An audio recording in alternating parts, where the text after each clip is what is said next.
আত্মা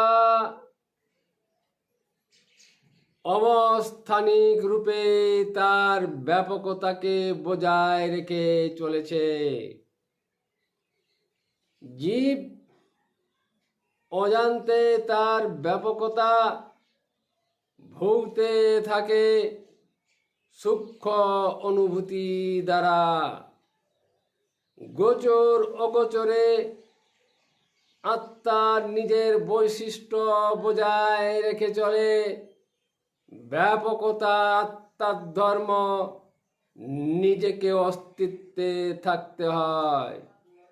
জীবের গোচর নাও থাকতে পারে, যোগী তার যোগ ফলে তা জানতে পারে।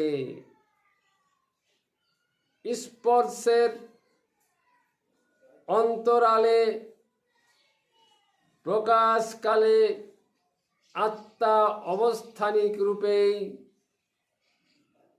তার ব্যাপকতা বজায় রেখে চলে।